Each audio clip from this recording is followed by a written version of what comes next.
Otep, bien-aimés frères et sœurs, vous connaîtrez la vérité et la vérité vous affranchira. Ça, c'est pas moi qui le dis, c'est la Bible qui le dit. Mais moi, je vous dis mieux. Vous connaîtrez la vérité historique, notamment celle de vos ancêtres kémites, et vous aurez une vision globale de ce que c'est que la vraie souveraineté politique. J'ajoute, vous reviendrez à la spiritualité africaine ancestrale et vous comprendrez les enjeux de l'indépendance économique. Et pour terminer, vous accepterez votre identité culturelle kémite et vous obtiendrez deux choses. La première, c'est la paix. La seconde, c'est le développement, à une condition. L'unité de toute l'Afrique noire, l'unité de tous les Noirs du monde entier.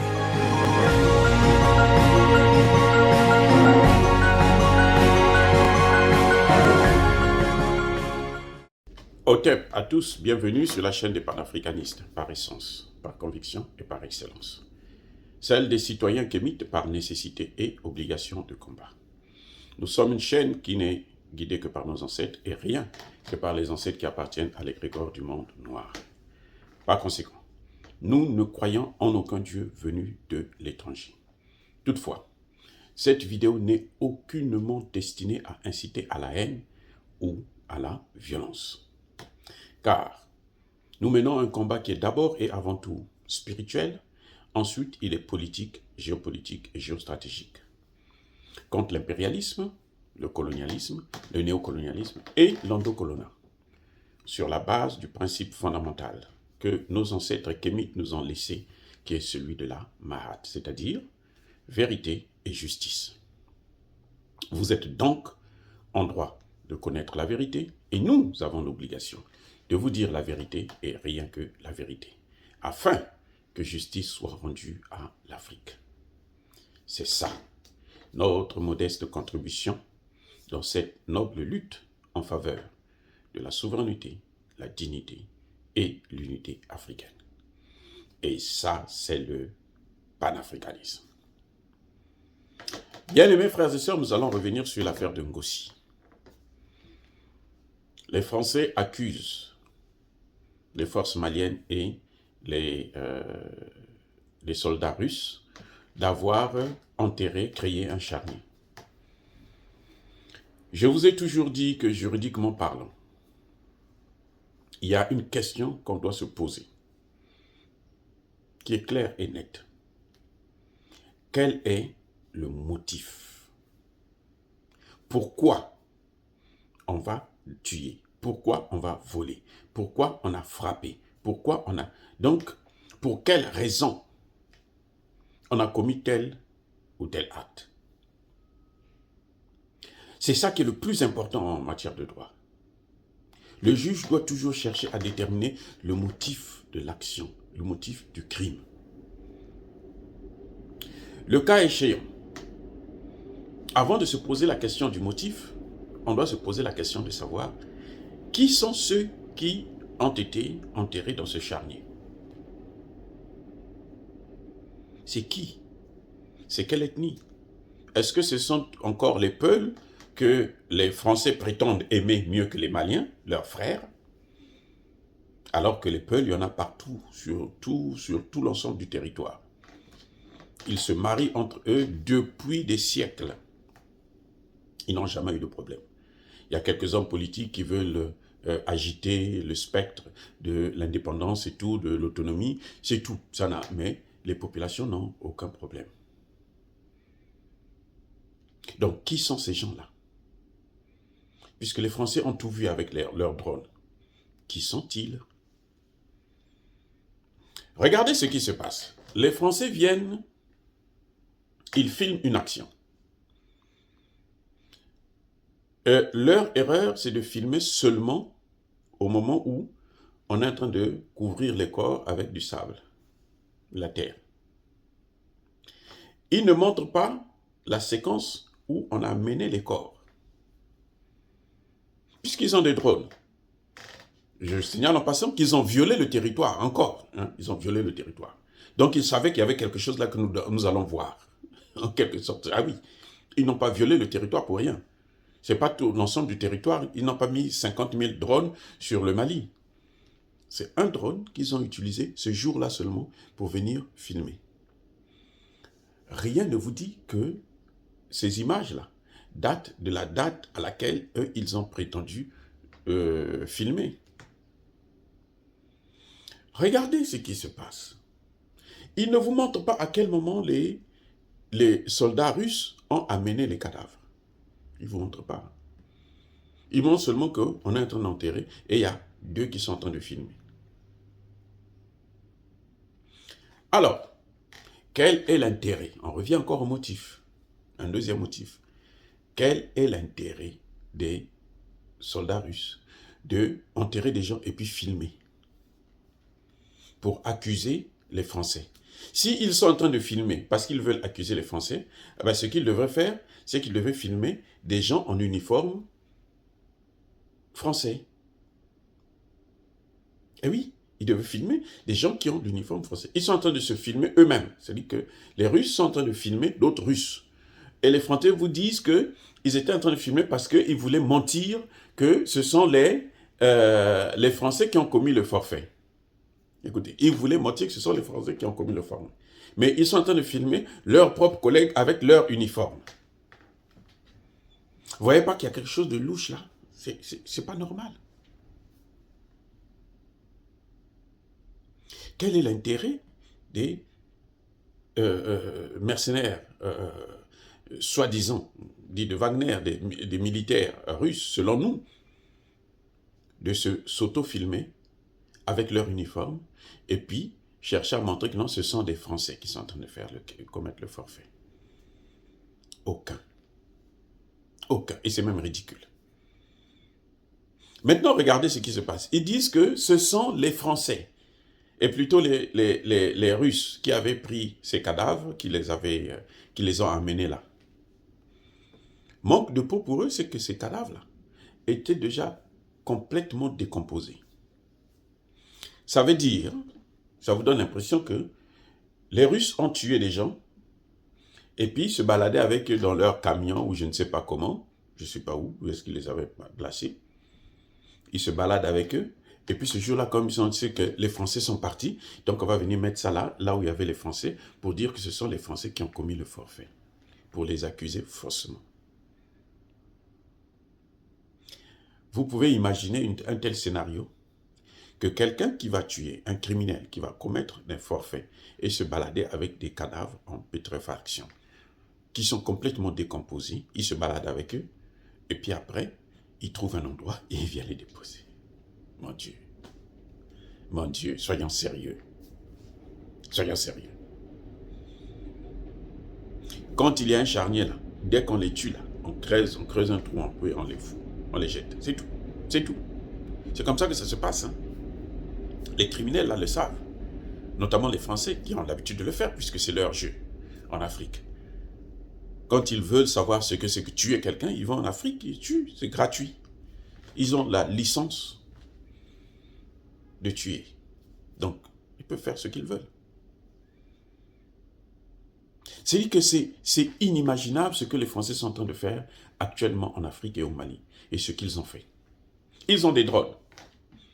Ces drones-là n'ont jamais filmé un seul terroriste. Les terroristes viennent, ils massacrent et tout. Ils n'ont jamais filmé un seul terroriste que eux ils ont tué. Ils vous disent que oh, on a tué un chef terroriste. Vous voyez jamais le cadavre. Vous devez les croire sur parole. Et pourtant ils ont des drones. Ils ont tous des appareils, des hélicoptères. À l'époque, le ciel malien leur appartenait. Voilà ce qui se passe. À l'époque, le ciel malien leur appartenait. Et maintenant, ils n'ont jamais pu arrêter. C'est maintenant seulement qu'ils sont là. Ils se passent leur temps à espionner l'armée malienne et les Russes. Ils violent le territoire sans problème.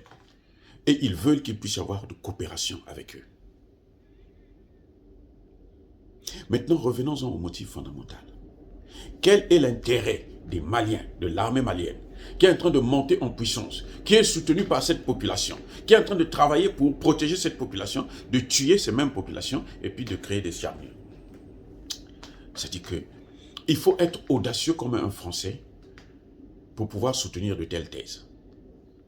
Quel est l'intérêt de l'armée française de massacrer ses propres populations qu'elle est en train de soutenir, alors qu'en ce moment, elle est en train de monter en puissance? Les terroristes sont en train de fuir. Quelle est cette force-là qui va commettre de telles exactions? Et pourquoi? Pour obtenir quoi? Ils sont là pour protéger. Ils ont décidé de reprendre le territoire. Et ils sont en train de le faire. Ils sont en train d'avancer. Mais quand même, ils vont passer leur temps à tuer des nationaux. On voit bien que le terrorisme a diminué. Maintenant, on ne tue plus comme il se faisait avant. Il y a des attaques. Dernièrement, quand la base de Ngossi, dès que les Français ont libéré la base, la même nuit, ils ont été attaqués. Ça veut dire qu'ils avaient planifié ça. Ce n'est pas quelque chose de naturel. Non, ça a été planifié avec les Français. Maintenant, regardez une chose. Les Français sont au Niger, non? Ils sont au Burkina Faso avec sabre. Un petit nombre, certes, mais ils sont là. L'armée nigérienne lance un assaut contre les terroristes. Et ils ont tué une centaine de terroristes. Une centaine. Le Nigeria plutôt le Niger et le Burkina Faso. Les deux armées. Vous savez quoi? L'armée française n'a pas trouvé une seule bavure. Ah oui, non, non, non, non. Parce que ils sont au Niger et au Burkina Faso. Ça veut dire quoi? Ça veut dire que là où eux, ils sont, là où on les a acceptés de piller le pays, de détruire, de déstabiliser, là, il ne faut pas parler de bavure militaire. Tout se passe très bien. On a eu 100, pendant 3 mois, on a eu 100 terroristes qui ont été neutralisés. Il n'y a eu aucune bavure. Mais les Français sont là en train de regarder, en train de les suivre. Hein. Il n'y a pas eu de bavure. Là où il y a les Russes, toute intervention malienne, de l'armée malienne, c'est une bavure. Toute intervention. C'est ça qu'ils sont en train de nous dire. Aujourd'hui, l'armée malienne se plaint. Le gouvernement malien dit non, mais ils sont en train de nous espionner et de nous divertir, nous empêcher de faire notre travail. C'est comme si, comment expliquez-vous? La nouvelle est sortie d'abord sur RFI et France 24. Mais RFI et France 24 ne sont plus au Mali. Que je sache. Hein. Bon, je ne sais plus. Je ne sais pas ce que vous pensez. Moi, je sais, hein, moi, selon moi, hein, je pense que RFI et France 24 ne travaillent plus au Mali. Ils n'ont plus le droit de travailler au Mali. L'armée française prend des photos. Elle filme. Qu'est-ce qu'elle fait de ces photos? Elle envoie ça à RFI, elle envoie ça à France 24. Elle n'envoie pas ça à la presse internationale. Pour dire, voilà ce que nous avons vu. Elle envoie chez ses complices, la presse française. Et cette presse-là, elle n'est pas écoutée par les Français eux-mêmes. Hein. Les vrais Français, là, les Gaulois, là, les Français de souche, ils n'écoutent pas RFI, France 24. Non, ne vous leurrez pas. Ça, c'est une information qui est faite pour vous parce que c'est vous qu'il faut manipuler. Donc, l'armée prend des informations, elle n'envoie pas ça à la presse internationale, elle envoie ça à une certaine presse. Et une presse qui est interdite au Mali. Elle dit, voici, on vous donne l'information, allez, faites le jeu.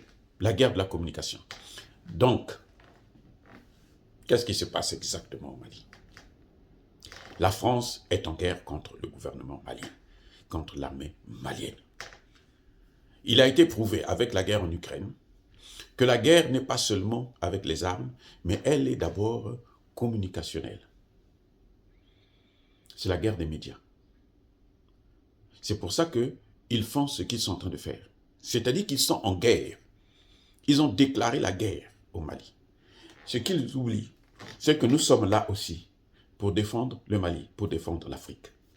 Et nous allons leur mener cette guerre. voyez, on vous démontre par A plus B que vous avez affaire à des amateurs, des menteurs, des criminels, des assassins, des tueurs. Déjà, ils violent le territoire malien. Ils n'ont pas le droit encore de travailler sur le sol malien. Ils n'ont pas le droit, ils n'ont pas ce droit. Ils violent le territoire. En matière de droit, écoutez-moi, en matière de droit, là, les preuves, là, quand elles sont acquises par des moyens frauduleux, ils ne sont pas soutenables. Déjà. En plus, quand on rentre dans le fond, il y a tellement d'interrogations, il y a tellement de failles dans ce montage américain, et africain plutôt français. Regardez ce qui se passe. On sait aujourd'hui que ceux qui ont l'habitude d'utiliser les uniformes russes, ce sont les Français. Je vais vous donner des exemples. Guignolo, l'autre assassin qui voulait tuer le président Touadéra. Vous savez, il se baladait avec sa voiture, c'était le drapeau français, plutôt russe, qu'il mettait sur sa voiture. Il ne mettait pas le drapeau français, hein. Il mettait le drapeau russe. Et quand il se présentait, les gens, ils se présentaient pour un russe. Guignolo, que Touadéra a libéré, bien entendu, parce que bon, il est ce qu'il est, il est peureux, il ne veut pas prendre ses responsabilités. Quelques mois plus tard, lorsque les militaires, les casques bleus de l'armée française ont tenté de tuer le même Touadéra, ils étaient en uniforme. Et vous savez quoi?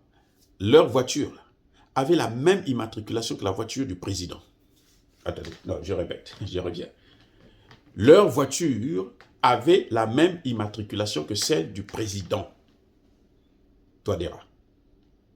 Comment vous expliquez ça? Avant ça, on a attrapé des soldats, des militaires français, travaillant pour la MINUSCA. Ils avaient des uniformes des Polonais ou Espagnols. C'est leur jeu, c'est leur... Donc, ce n'est pas parce qu'ils vous présentent des gens avec l'uniforme russe que ce sont forcément des Russes. Ils sont tous blancs. Ils sont tous blancs. Il fallait qu'ils aient trouvé des Russes noirs.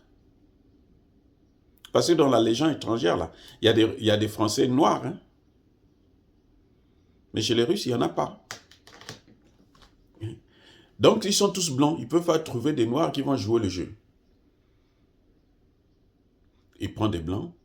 Ils mettent l'uniforme russe, soviétique, on peut avoir n'importe comment, n'importe où, à n'importe quel moment. Et puis, on les filme avec.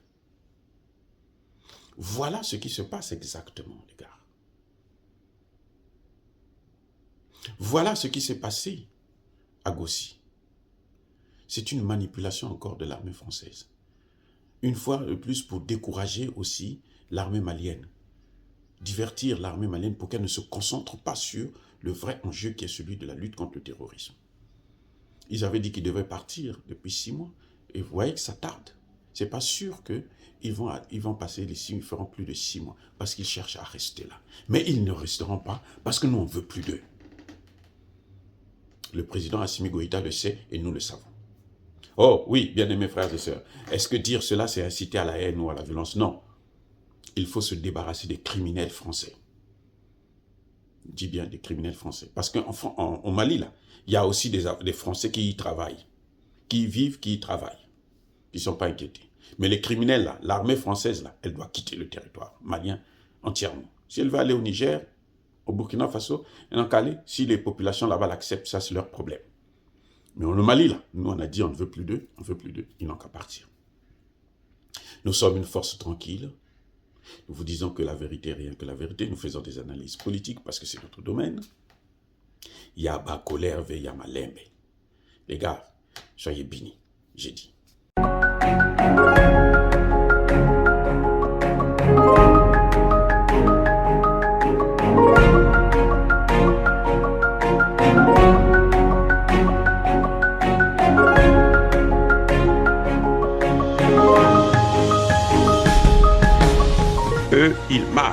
par la foi et non par la vue. Mais moi, je vous conseille vivement de marcher par la connaissance scientifique et historique, notamment celle de nos ancêtres kémites, par les 5 sens et par l'intelligence. Hotep, vive l'Afrique éternelle et que Dieu vous bénisse. Abou Apia.